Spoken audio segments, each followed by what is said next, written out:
is July 31st, which also marks the day of African American and Black Women's Equal Pay Day. And we are so excited that you are here to join us in this conversation.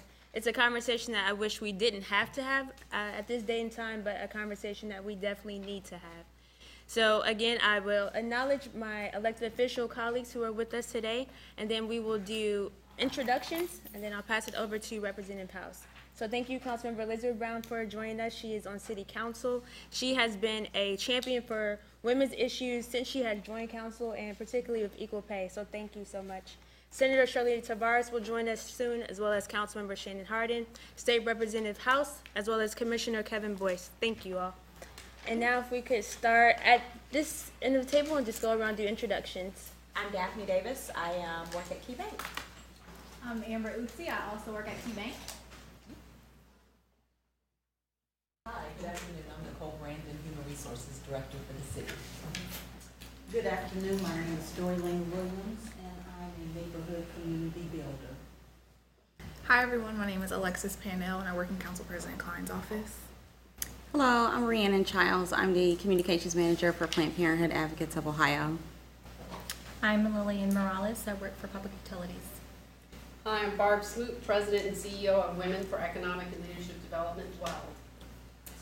Good afternoon. I'm Linda Caney with the National Coalition of 100 Black Women Central Ohio Chapter. Hello, Amelia Hayes, Director of Community Health Engagement with Planned Parenthood of Greater Ohio. Hi, I'm Tevin Miadze, the Director of Joshua Gates Ministries. Hi, I'm Deanna Keys, HR Officer for the Recreation and Parks Department. Hello, Sophia Fiffner, Community Relations Chief for Columbus Recreation and Parks Department. Good afternoon, Shelley Biding with the Columbus Women's Commission and the Mayor's Office. Over here. Oh, hi, I'm Jewel. I work at the United Grant Party. Hi, I'm Sleepy, and I work for the Women's Fund for Central Ohio. Hi, I'm Julian. I'm an intern for Representative House. Hi, I'm Sierra McLeod, intern with Councilmember Page. Hello, my name is Kamar Willoughby. I'm also an intern with Councilmember Page. Hi, I'm Dee Dee Talley. I'm the Secretary Treasurer of the Ohio AFL-CIO. Hello, Kayla Burton, legislative aide for Senator Tavares. Hello, I'm Joseph Tabasi, and I'm the intern for Senator Tavares. Oh, I'm Nicole Pettis. I'm a grant analyst for Public Utilities. Paul Teasley, Editor, Hannah News Service. Sarah Parizo, Director of Grants and Programs for the Women's Fund of Central Ohio. Sandra Lopez, City Council Community Engagement. Rolanda Hampton, Councilmember Page's office. Erin Beck, I'm the Policy Advisor in the Mayor's office. Well, thank you all. Representative House. All right, well, thanks everybody. This was something me and Councilwoman Page we put together in a short amount of time, to see the response of people willing to have this conversation. We are really, really excited. And today, really, we just wanted to really have a conversation. In front of you, what you have are just like some general, I would say, background information, some numbers to get us thinking, and then afterward to really talk about them. So what I was thinking is, of course, it's like going back to being a teacher or facilitator in any environment. I just asked somebody if they would like to read just the background, because a lot of people, you hear about a Black Women's Equal Pay Day, but what does that actually mean? So can somebody, because I know it's being recorded, because somebody, they don't have the handouts, could somebody read the background? Anybody? Is that the background on this? Yep, the background on the sheet. So we're just going to go through these things and have a conversation. Background. Today, Black women in America must work 19 months to earn what their white, non-Hispanic male counterparts will earn in a year. Did anybody know that? Some people knew it. Some people didn't. I didn't know it was that. Right, you said what? I didn't know it was that long of a period of time. Right. How does that make you feel? Uncomfortable. Can you explain that a little bit more? Uncomfortable in the sense that knowing that gap translates to me into so many other community issues that especially relate to aging, retirement, the retirement gap for women also. So it's just sort of disheartening. Anybody else? And the people in the background, don't be shy. So I didn't know that it was this length of time, the 19 months. I knew that there were issues as far as a pay gap and disparities for women and men, but hadn't really thought about it in the sense of race. And I believe that, you know, showing the additional amount of time that it takes past what we know as women's equal pay day shows that we not only have gender issues that remain in our society, but race issues as well. It's another obstacle that Black women have to respond to, react to. Sometimes we are referred to as the angry Black woman. This would make any person angry to know that you are $20,000, $30,000 behind someone else who may be less qualified or is equally qualified, but you're still being paid less. Mm-hmm.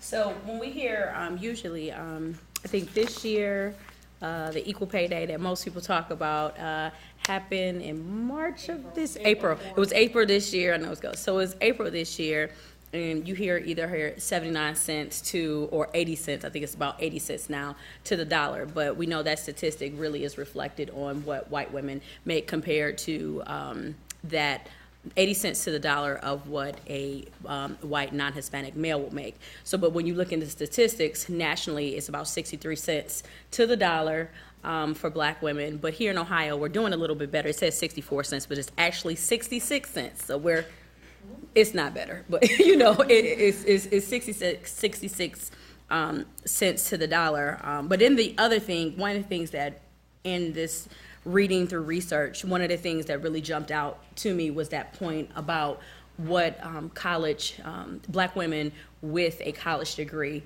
how they make $35 less than a white non-Hispanic male with a high school diploma. Like, for me, that is a problem, right? Because we are in a society that puts on everybody, go to college, work hard, do your part. And then you look at this and you're like, what? I mean, it really just was alarming to me. And I don't know, there are probably some people that are closer to college age than me. So I'm gonna spotlight it to the interns back here. Is anybody still in college? Let me see, is anybody still in college if they can raise their hand? Oh, we got 3. It's 2 men and a woman. I'm gonna put you guys on the spotlight. So, hearing that for Black women, it takes, they are making $35 less than their white male counterparts with just a high school diploma. What do you think about that? I know for me, it makes me angry, especially since, you know, my parents and friends and loved ones, you know, pushed me to go to college to become more successful and to be able to not, you know, live like, you know, make the same mistakes or have to struggle or anything, but to find out I can go to college and still struggle is frustrating.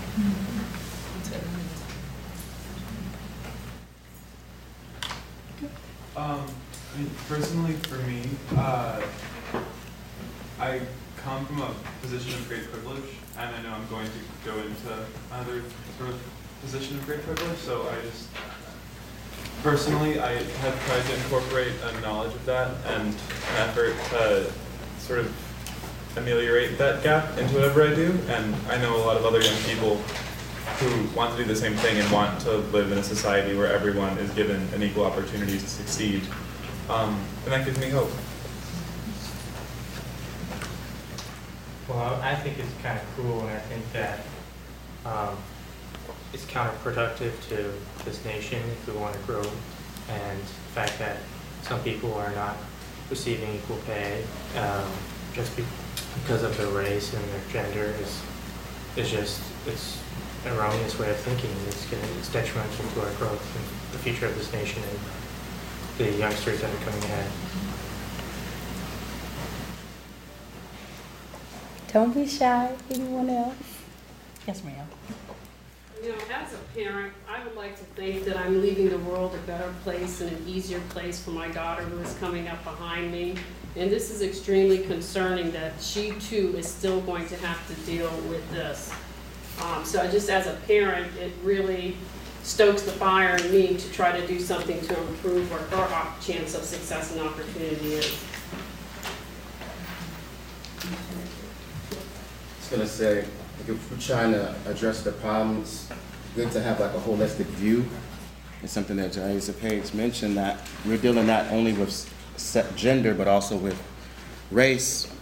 And I know when you're talking about jobs, you also have to look at who's doing the hiring, who has the companies.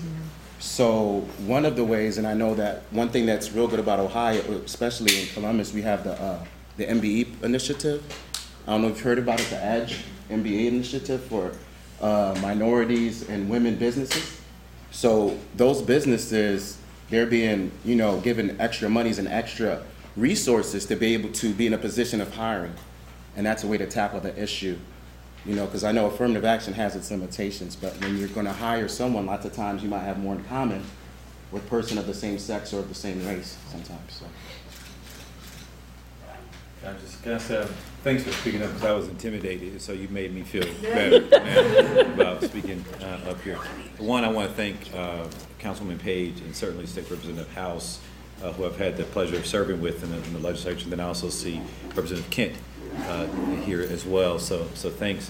I tell you what stands out most to me about this, Representative House, to your question, is over the lifetime, what it amounts to. And here you indicated that it amounts to about $728,000 over the course of a career. And as I think about the broader challenge that we face, I mean, that gap in itself answers a lot of other questions that exist around the gap in society in general. And so think about what you could do over a lifetime of $728,000. I mean, that is the American dream, a home. That is a college education for your children. That is retirement for your family. I mean, those are things that really impact the long-term quality of life. And that's something that we all should, whether you're a man or a woman, black or white, that's something we all should be concerned about. It's something because it affects us all one way or another. And so I think that statement says a lot, but more importantly, it says that we've got some real work to do to erase that gap, and that rising tide would lift all boats. So we should all be thoughtful about that in our respective government entities. And so for me, one of the questions that come to mind is, what are the questions that we should be asking of our leaders or of others that we work with to sort of get at the root of how do we reverse this trend that we see? Because we're in a digital society, everyone's on the internet, information is everywhere, yet this still is persisting. So I'm kind of confused about why we aren't making more progress in a direction of fairness for all. I guess that's something maybe we can just go around the table. You put out the question, why aren't we making progress? I mean, here in this room, in these minds, we all are very intelligent. Why aren't we making progress? What do you all believe? Why haven't we made progress in the area of equal pay? I think there's not enough conversation being had, and women not being properly educated or trained on how to have those conversations when you go into a job. How do I stand as confident as a man who, a lot of times, they'll negotiate stronger, they'll come maybe more with facts, and we are less equipped to kind of have that conversation about how do I get what I'm really worth. Mm-hmm. Yes, ma'am. I agree with everything you just said, but then the next step is how do women, when they're offered a job, like I work in HR, offer jobs all the time, how do they get access to see what everyone else across the border sees? One way to do that is a public records request. We rarely get those at EPU, but a lot of women don't know how to go about researching that information. I would like to see something similar here as what they did in the state of Massachusetts, prevent employers from asking what your previous salary history is, because it's all where you start. If you start off behind, it is so very difficult to catch up. So if employers are not able to ask your prior salary history, then we stand a better chance of being paid more fairly. I actually take that off of applications sometimes when I resume. And I actually got that suggestion from my coworker Lillian. She told me to start taking the salaries off of the applications when I get into the sections. And actually, DPU, we don't negotiate salary with the sections anymore, just with HR.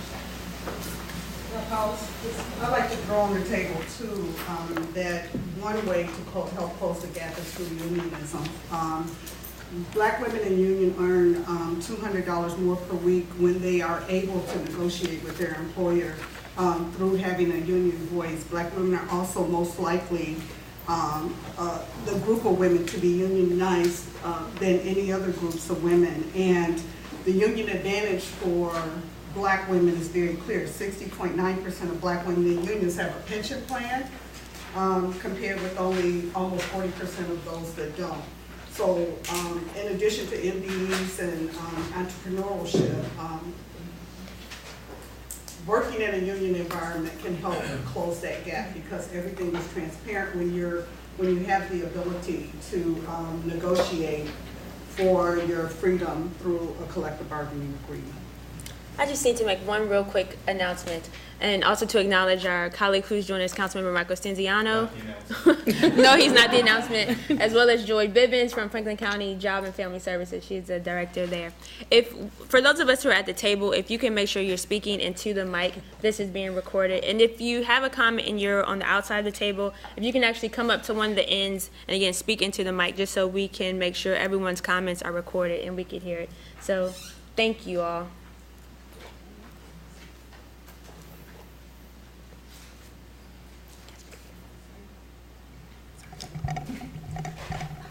Thank you so much for hosting this roundtable. One of the suggestions that I have that I think that we should consider, the statistics are incredibly startling that African American women especially must work 19 months to earn what white non-Hispanic male counterparts are earning. And a lot of the recommendations have been at the actual bargaining table when they're going through the hiring process. But one of the first things that came to my mind when I saw the statistic is, are these jobs the same job, or are African American women not being exposed to high-paying career options? Because if that's the case, then I wonder if there's more that we can do at the middle school, junior high, high school level to expose women to high-paying careers. Perhaps there's scholarships that we can provide them or resources while they're in college to get them interested in those jobs as well. I'll say to that, it's a little bit of both. I heard someone back here, I think, with Ms. P.D. Talley, that talked about that. But you can see if you read in the paper, you hear some article, even right now, I think they said in the White House, right? How there's a difference with men and women are being paid. You also hear it in the medical profession when you talk about real professionals, so doctors and dentists. Again, there's a difference what women are being paid. And then as you go in the beginning stages of hourly workers, there is a difference in what men and women are going to be paid. And so it seems to be running the gamut, whether you are a low income earner, a high salary, high income earner. It's pretty prevalent throughout our society. And one of the things that I think myself being in the legislature I grapple with is, how do you get to a place of getting people to even acknowledge it, right? We are in a place where many people don't even acknowledge it. That's not, and that's what most people say is women choose to select careers that are traditionally just have a low wages, and that's not the case. You know, again, the statistics, women are going to college, being more educated, and still this persists. But so I guess I would just open it up to all of you all, bright minds. How can we truly work with people who don't even believe that this gap exists, even though we have this data out there? I mean, this is something that I'm grappling with. I know, Councilwoman and others, my colleague, we're all grappling with how do you even get entities empowered to grasp this notion of this equal pay gap being in existence here in Ohio? I think one of the things first that I was going to say earlier is we as women have to stop feeling like, I think someone said this, we have to apologize for wanting to earn more in the same amount as our male counterparts. And also our counterparts of other ethnicities. The other thing is, I believe, is, just in my other hat as the Director of Job and Family Services, currently right now, 53% of the women that receive benefits in Franklin County are African American female women. So I think that each and every one of us in our seat of authority and power, or whatever your influence is, we have to advocate. So how do you get them to even recognize it? I think that for the women within the organization, not that, you have to do this uprising and, do your picket signs, but if it takes that, that's fine. But I think that we have to collectively come together just like this and have the hard conversation, the difficult conversation, because many times we feel like we want to avoid the conflict of it. Right? We don't want to go there because we don't want them to think that, when you come across, you're this angry black woman and, all that stigma, right? But I think that within our organizations, we have to advocate not just for ourselves, but for the other women in the organization. And I think that's right and fair to do. What else can we do? I would add that I think you and I testified on this a couple of years ago. And I would add that one thing that makes a big difference is to encourage employers to audit their salaries. I think many times companies don't realize because there's a lot of silos and a lot of, you hire me and you liked me, so you're gonna offer me a really good salary. But somebody that maybe started 20 years ago in the company and have been getting 3% here and there cost of living, then they never will catch up. What studies show is that when companies review their salaries internally, that prompts change. So it's not only for women to go out there, and it's also internal work that is required, and it's volunteer. They don't have to submit it to anyone. I think it's an eye-opener. A lot of employers want to pay fair wages, and that makes a big difference. It's to encourage employers to do that work. So. And so going off of that, we just happened to do an internal review policy within the Recreation and Parks Department, and we did find, across the board, and we made some changes, but we first started by doing a compensation plan and procedure, so whoever comes in, I have, specified where I'm gonna bring you in at. Give or take a little, but it really takes away the guesswork.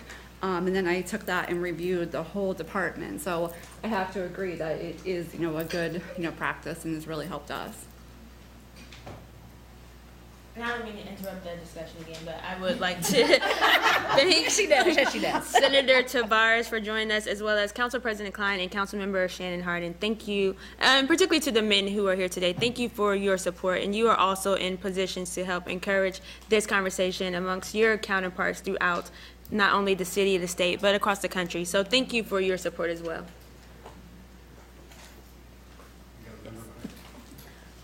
I was just going to add, going off of what Sophia said, and this young woman on the end.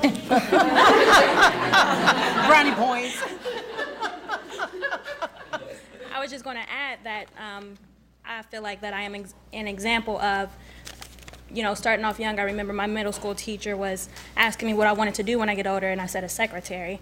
And that's just because of movies I've seen, and being a secretary looks fun, smiling at people, but then as I got older, he thought to me that I should be a nurse. And I'm like, oh, I don't know. And it was when I got to high school, we went on a lot of field trips, even just in our city alone. I went to Metro Early College High School, which is a STEM school, which I think is important that they're pushing that as well, because it's exposing us to more things that's in the world besides being a nurse or a doctor or a lawyer or a state representative, but just a lot of different things, because a lot of different things. So I went to school and I learned about the environmental science field, and I was learning about sustainability and what those things mean, and I had such a hard time understanding that because I wasn't exposed to it. So like you said, starting that off at a young age so people can know what jobs are out there, and then doing another program, New Leadership Ohio, which is through the John Glenn College. at OSU, they also exposed us to this, and then talking to us about how we can negotiate and just put it in such a way that we do deserve it. So, like I said, just stuff like this, starting off children and educating them while they're young so that they know, and then continuing these conversations. Thank you so much for sharing. Yes. Go ahead. One thing on the employer side, I think it's such a complex issue when you start looking at gender equity and pay equity on all these different levels. And one is to do that compensation analysis, which I think is a really that needed first step. And you can look at the numbers and you can make the switch tomorrow potentially, but how are we addressing the culture and philosophy of thought of hiring practices? So it's both the numbers and why are there gaps, but then digging to that next level of conversation. And so how do we start, with the employers building this out over a couple-year conversation? It's not going to happen overnight. And to provide these open opportunities of conversation for CEOs, for leaders. It's the vulnerability and the transparency of when you start looking at those numbers can cause hesitation. So how do we come alongside that conversation with them? The only thing, and I want to thank Councilwoman Jiza Page and certainly my colleague, Representative Stephanie House, for bringing us all together. My colleague, Representative Bernadine Kennedy Kent. It's really important that all of us work together to raise up women throughout our organizations, and certainly to groom and mentor young women to come and replace each and every one of us, and to make sure that they understand that there's a need for their voice at the table. I'll just give an example of why it makes a difference, and your comments about not happening overnight, and sometimes we have to have a strategic plan, develop those strategies to make sure that we're bringing women in at all levels within the organization, particularly those areas in our organizations where we haven't traditionally had women. One example is the Senate Finance Committee 2 sessions ago had 2 women on the Finance Committee, which all of you know is the most important committee in any chamber. The next session, there was 1 woman and 1 person of color, and you're looking at her. I raised so much stink amongst my colleagues who were males, because it's the only committee at that time that was aired live and replayed, that every time I spoke, I said, I'm raising this issue because I'm the only woman on the committee and I'm the only person of color. This session, there are 3 women on the committee. So sometimes we have to use whatever strategies we find to ensure that our voices are at the table, to ensure that we're growing our numbers, and then to make sure that when we're there, that we do speak up, because there are women who don't do us justice either. And so we can't neglect that point either. Simply because someone is there of the same gender doesn't mean that they're going to lift up the issues. And I guess that would be my major point. We've got to make sure when we support women going into position X, Y, and Z, that she is in fact lifting up the issues that are important to women, and that she is making sure that the door is not closed, that the door is wide open, and that others are coming in. I know someone has someone then percolated. I feel that Black women are far too often placed in situations where they have to choose between their race and their gender, and that there's not enough spaces for Black women to discuss the disparities that we face. And we all know pretty much of Equal Pay Day for essentially white women, but hardly too many people don't understand how far the gap is for Black women. And we shouldn't have to decide on, which is more important, because I can't, I don't put my race before my gender or my gender before my race, because I'm a Black woman. So I feel that if we have more conversations that discuss the differences and disparities between even the wages of white women and Black women, I think that's a great place to start too. I didn't want to say something. I am Bernadine Kennedy Cannon. I'm a state representative for the 25th District, and of course, I thank you also, Representative House and Councilmember Jaiza Page, for having this discussion here. I was a single mother. And one of the things that often bothered me is the choices that we had to make as single mothers. I remember when they had asked me when I wanted to become an assistant principal. They also wanted me to actually do the sports. And that would have called for me to actually stay until 9 or 10 at night every day. I had one son. I was going to do everything I could for that one son, but they wanted me to choose. And so when I said I wasn't going to do that, I had to leave that school, and they were thinking about putting me back in the classroom because I could not do it, as I said, as a single mother, but they decided to allow me to still become an assistant principal at another school. It's those kind of choices that I think that are not being taken into consideration with regard to the wage gap, the things that single mothers have to go through. Is really difficult, and there are so many of us. And I think that that's a conversation that needs to be had. And the conversation, I feel like the respect for single mothers is not there. I feel like when I hear conversations, they're talking about, well, these women, you know, they don't have any men in the household, they can't raise the sons. I've had people call my son, he's probably sissified or too soft. I mean, comments like that just make absolutely no sense. I want us to do more to respect single mothers because they did stay and they are taking care of their children. And so I think that that dialogue needs to be had.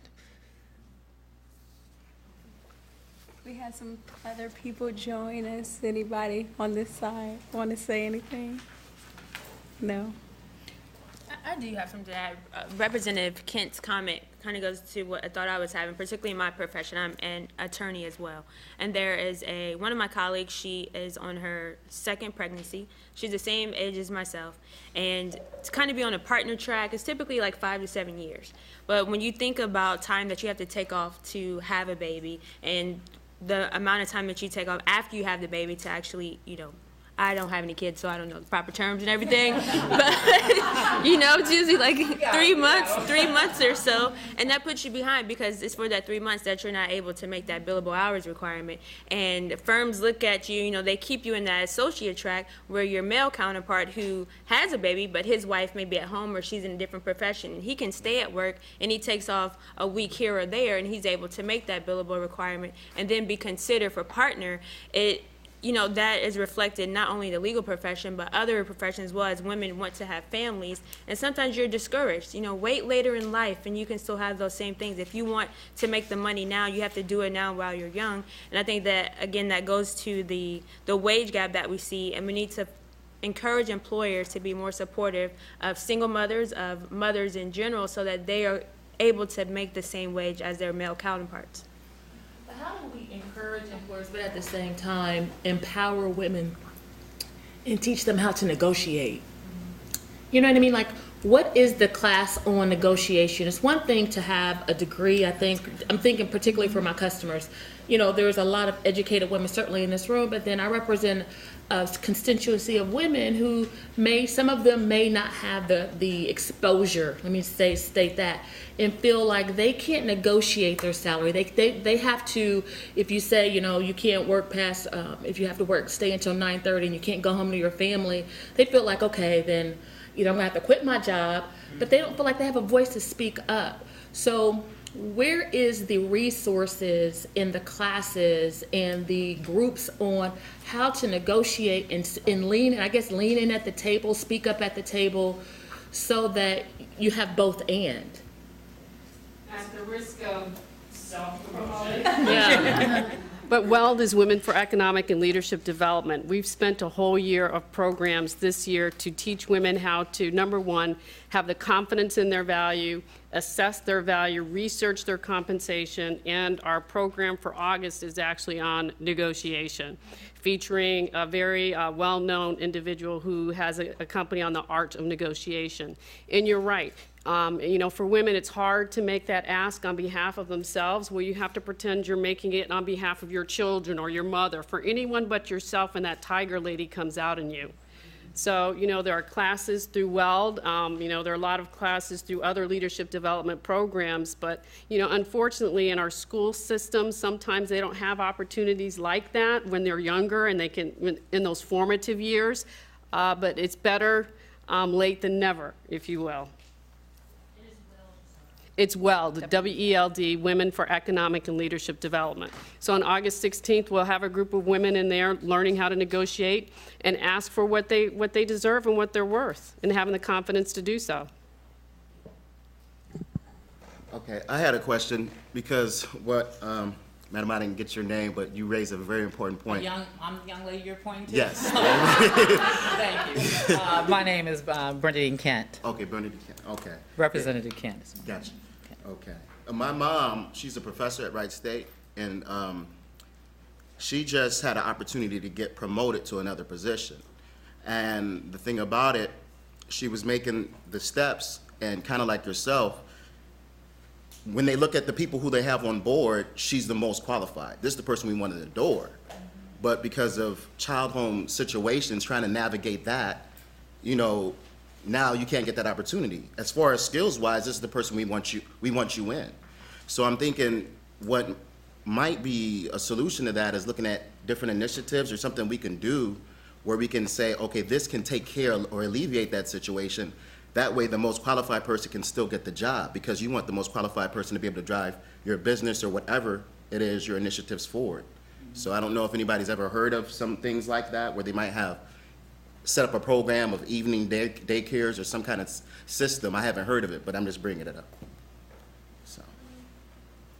And also, you know, I feel like Black women need to have more sponsors, you know, in the workforce, someone to speak on their behalf and to uplift them and help promote them, because like you said, I mean, we might have the resume, but when you're in that position where you're being interviewed and they're going for people who may look more like them or they can relate to, and they don't select you, but your resume clearly defines that you're more than qualified for the job. So I think building relationships and having one speak on your behalf and being the sponsor for you in the workplace too is very helpful. We're talking about training and negotiating skills for women, for Black women. There's also needs to be some level of awareness for employers about their own implicit biases, because I think they're making decisions based on old tapes or stereotypes or whatever the case may be, that sometimes they're not even aware of it because it's just ingrained and it's comfortable to, like someone else said, to hire someone who looks like them or they have something in common. You know, this person, this is a buddy, so he plays golf and we can make that connection on the golf course. Whereas a woman walks in and her qualifications are, you know, head and shoulders above, but don't feel that, you know, I can really maybe relate to that person without even really thinking about it, being aware of it. So we can teach women all the negotiating skills we want, but once they get in and they're facing someone who's making the decisions, and if they have those biases, it's, you know, you can negotiate all you want, but you're not going to really get anywhere. So I think it needs to be on both ends, both sides. Just to pick up on what was just said on the employer's side of the equation, we do need employers to understand not only their biases, but to be culturally appropriate in how they interact with their staff and understand their staff from different backgrounds. It's not just about race and ethnicity, it's also income. Understanding that everyone doesn't come from the same place, and that in order to be inclusive and to ensure that your policies, your procedures are not negatively impacting on a group, and if this in fact is specifically for African American women, to understand their needs as opposed to ensuring that everyone has the exact same thing, because sometimes that's how women are left behind. I'll just add to, I think that for white women, we need to support Black women. And I mean, Rhiannon, as you were saying, you know, you don't put your race before your gender or your gender before your race. And I think that white women sometimes need to put our gender before our race in terms of examining these issues. And the reason for this pay gap is systemic, but it plays out in individual cases. And I think vigilance on the part of white men and white women when we see these things in our workplaces, because we do, that vigilance has to be there. And we have to be willing to call it out in individual cases. And what's sometimes harder is for people to acknowledge and embrace change when it comes down to sort of systemic sources of these injustices. And I actually would like to call out two of our table attendees, but Daphne and Amber, they work for KeyBank. And they invited me to a conversation in conjunction with the Women's Fund to talk about implicit bias. And I was so impressed by the conversation, impressed by Daphne and Amber, who are two young women of color who have done amazing things within their organization, hold high levels of responsibility within their organization, but to convene men within their organization to bring to light some of the biases that the implicit bias that they have. I think that was very important, and I'm excited to see the growth in KeyBank and just how that will impact the rest of the city and the private sector. So thank you both for doing that, and for Sarah too, right? Yes, for convening that conversation. I don't know if that would be something that you do annually, but even sharing that template with the rest of us here to go back to our, whether it's public or private, and to have that type of conversation internally, I think will definitely help.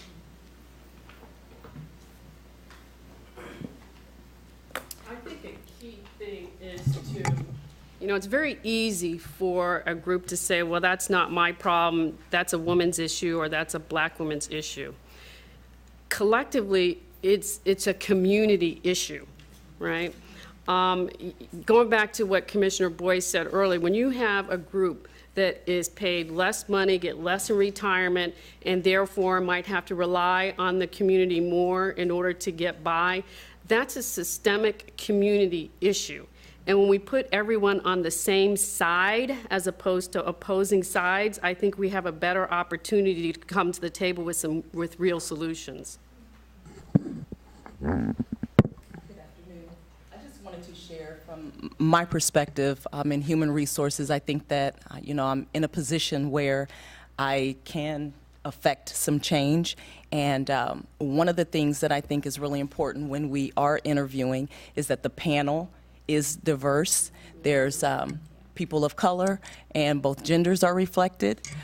One thing that we do following interviews is ensure that there's some dialogue to make sure that we're not really excited about the male candidate because of his potential and kind of excited about the female candidate because of her experience. We do that a lot. We look at the men and we hire and want to compensate them for what we think they're going to do. And we look at women based on what they've done and determine that, well, maybe somewhere in the middle. It happens.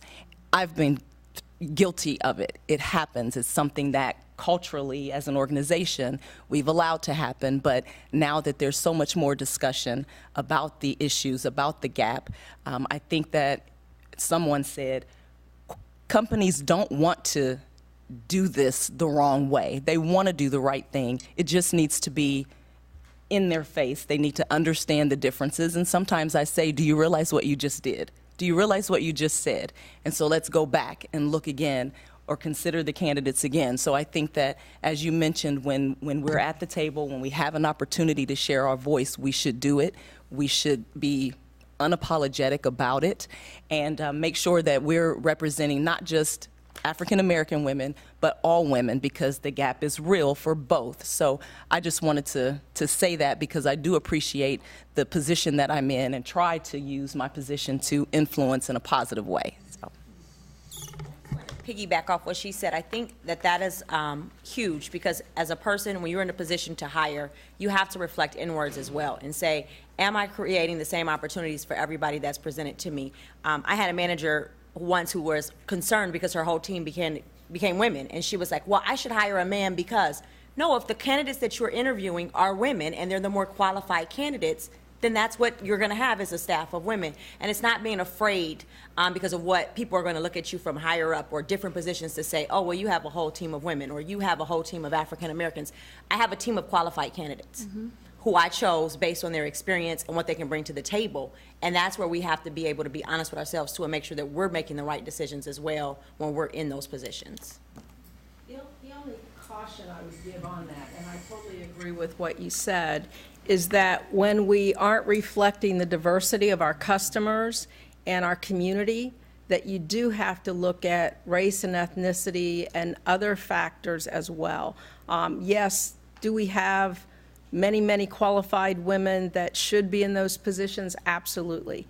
But if none of those women are women of color, then I would beg to say we've got to make sure that we're having diversity of thought, diversity of perspective at those tables of decision making, because we don't want to fall into the same patterns as our male counterparts.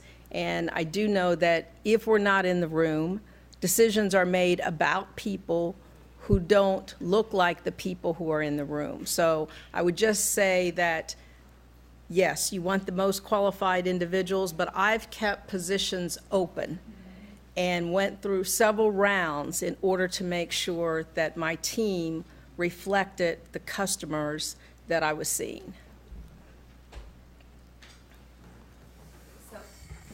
Dr. Brandon and Councilmember Brown, I was struck by what you said because it starts with awareness in a conversation and it takes vigilance. And it was just this morning that I was invited to participate on a panel conversation about women and the wage gap and paid leave, and I got very excited and I wanted to say yes, and I said, well, who else will be on this panel? I said, I can't do that. It's a panel of all white women and that's not okay. So I had to say no to an opportunity which in a moment felt like a loss for something that was so much greater. And I would say probably a few years ago, I don't know that I would have thought to ask the question, to stop, and then to say that to that person. You need to think about this. And I'm telling you this because I care, and it will support you in the long run. But I think it's that awareness, the stopping to ask the question, which is really what the conversation that Daphne and Councilmember Page were talking about. So the Women's Fund has it's called Gender by Us. It's a conversation toolkit. And it's how to be aware of these unconscious biases, because the pay gap isn't enacted because someone's saying, I think this is what we should pay, and I'm making this conscious choice that women, and especially black women, should make less. People aren't saying that, and yet it's happening and it's perpetuated. And so what can we be doing? This is an incredible example of starting the conversation, to ask the question, to be receptive, and then to call everyone else to step up and say, so now what will you do? As an individual, as someone in a place of leadership, to be creating teams of making those wage decisions, but also as employers with what the Columbus Women's Commission is doing, that it takes that collective responsibility. So if anyone's interested in the facilitated conversations, you can ask me more questions, but I'll leave these handouts that also have some stats on the wage gap over here. So we are, actually, it's like about 5 minutes left. And so we've had, again, I know on behalf of myself and Councilwoman Page, we really want to thank everybody for taking the time out. It's just enough to get the mind running of like, what can we do? And I think that's one of the things, hopefully, you know, I'm a person like everybody should speak, but I'm in the I guess the essence of what you're comfortable with. If everybody, you know, as we prepare to close this conversation, if we could just think about what is the one thing that you can actually do to really push this agenda forward of closing the wage gap between women and men. I really would like for everybody to just think about it.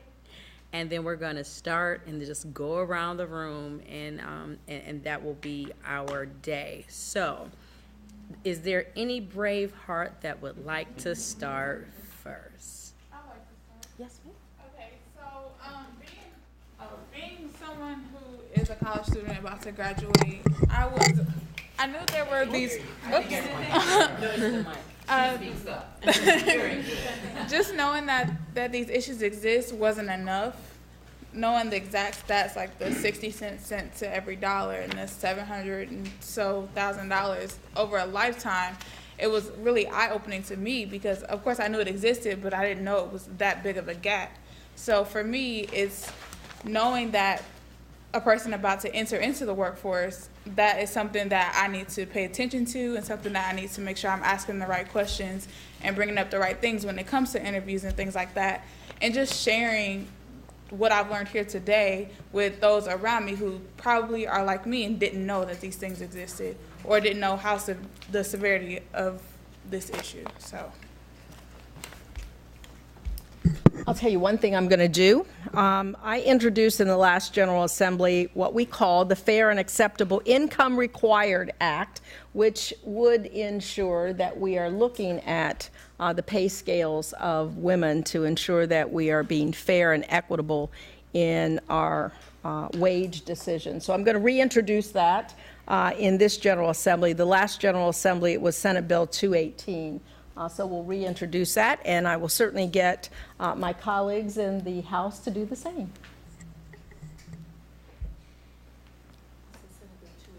Mm-hmm. I'm going to introduce it in the House.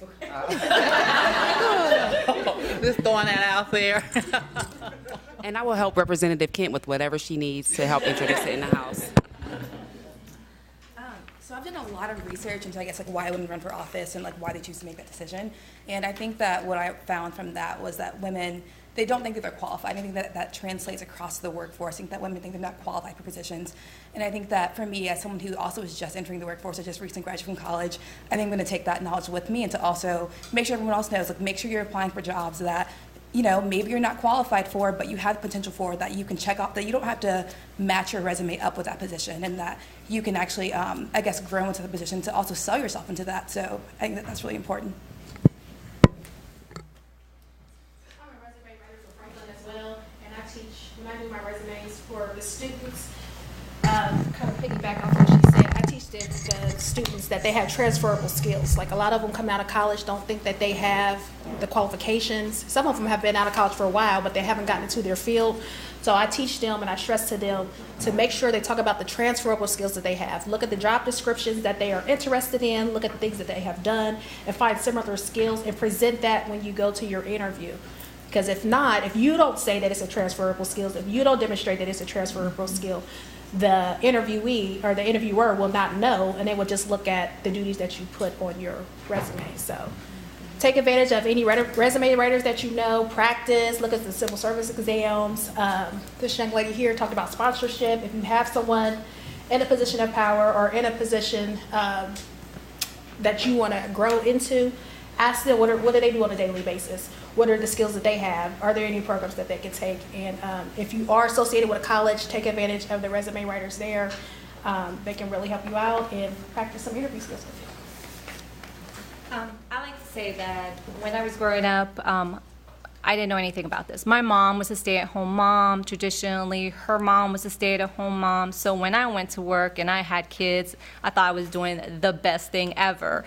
But within maybe the 5-10 years, I started educating myself on women of color, issues with women, and through that, just educating myself and finding my passion in it, I've started volunteering with WELD, the Women's Fund, and the things that I've learned there I've taken back to work. And even little things like telling Nicole, hey, maybe we should take the wages off applications and resume. I read this article, that sounds like a great idea, until it becomes something that, you know, we can enforce.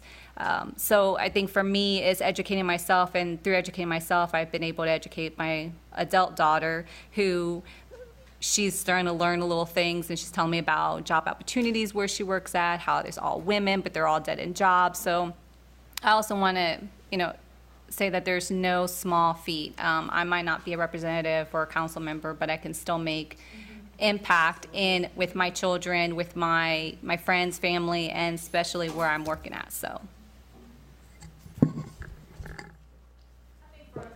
Corporate America, just continue to have that voice and continue to partner with WELD and the Women's Fund, and just making sure that our corporation continue those partnerships, and then having a voice and having those tough conversations and bringing our colleagues together and the higher ups together and making sure that they're aware and make sure they're keeping aware of what's going on.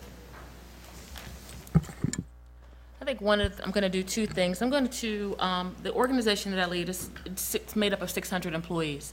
80% of them, I can tell you, are women. I'm going to continue to I'm going to host conversations like these so they can be comfortable with even having the conversation and then positioning themselves to advance their careers. In addition to, I'm going to make it a point to have conversations with my bosses, one which is in the room, so we can move this conversation forward.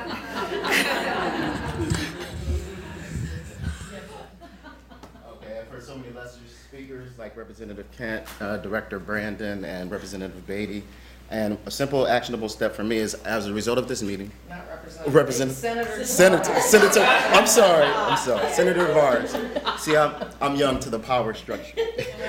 However, I'm willing to work, and so a simple actionable step for me is, I do music and I'm a music producer, and so since we've talked about how culture is so important, directly from this meeting, I plan to at least make sure that there's a song to prepare the waters, to do what I can to influence people's mind, to get them prepared for Senate Bill 200, Senate Bill 218. Great. And I too will work to mobilize women around any piece of legislation that gets introduced at the city level or at the state level to make sure that we're supporting the passage of that legislation and also helping to get op-eds placed in newspapers so that they can see that there's a groundswell of support around this issue. Again, I'm with the National Coalition of 100 Black Women Central Ohio chapter, which is an advocacy organization. So we will definitely be working to help Senator Tavares with any piece of legislation. We're also sponsoring our annual Community Voices Forum, which will be at the OSU African American and African Studies Extension Center on September the 14th from 6 to 8. And this will be one of our topics of discussion for our panel. One thing that came to mind while we've been sitting here is that I have never negotiated a salary, I will be honest, and I have also been thinking that I've told so many women to negotiate salaries and I have not done it myself. So I'm gonna take my own advice and actually start doing that because I know I deserve that. But also just something just that I will share is I appreciated what Representative Kent said. My mom was a single mom, and so when I look at what I'm making more than she was when I was growing up. And so I think that sometimes, especially as Black women, we take what we're given and we're like, I'm so appreciative that I have a job. I'm just so appreciative that I am getting anything. And I worked hard to get what I have, and I shouldn't just be appreciative. So I'm gonna still continue to encourage people to negotiate their salaries, but I'm going to take my own advice and do it myself too. I appreciate everything that has been said today. You all have kind of inspired me to do a lot. So one thing that stuck with me over the past couple weeks is to, if you have a seat at the table, to save room. And that actually came out of a gender bias conversation I facilitated. Oh, when you have a seat at the table, save room. So it came out of a conversation that was a gender bias conversation that I facilitated like 2 or 3 weeks ago. And it just, I mean, what it meant for me was to make sure that you are always trying to lift up other people, where young women or young women of color, to be where you are, whether that's through mentorship or through shadowing or whatever it looks like for you, but just make sure that when you have that seat, to save an extra one.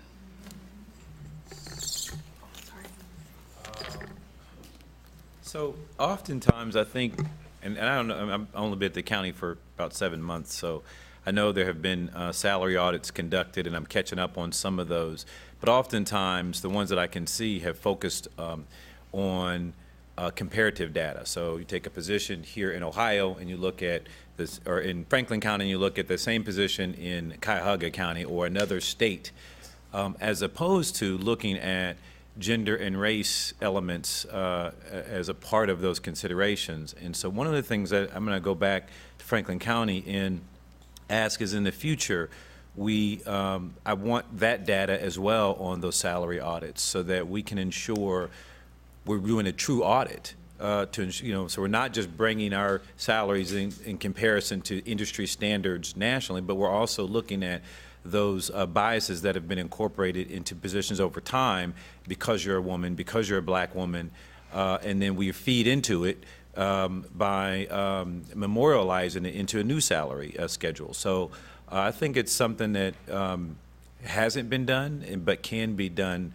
I wouldn't say relatively simple. No study is simple, but it can be done. It can be done reasonably. So that's what I'll be doing.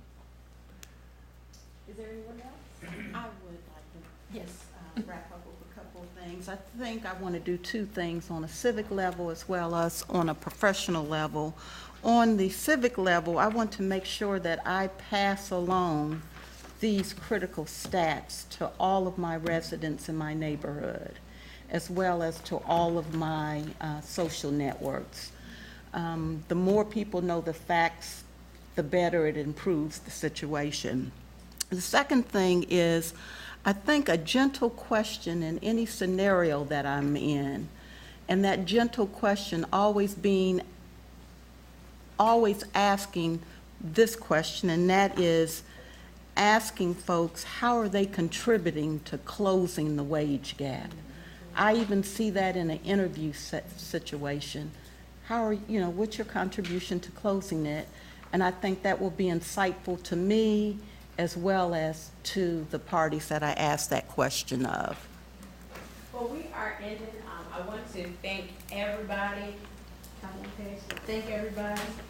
Yes, thank you. But I do want to leave. This is the thing, right? So today was July 31st is Black Women's Equal Pay Day, right? But there are actually 2 more days that we have to celebrate, and not even celebrate, to highlight and lift up. On September 25th, please mark your day. It is Native American Women's Equal Pay Day. And then last, but certainly not least, on November 2nd are our Latina sisters. So please, if you have not filled or signed in, please sign the sheets.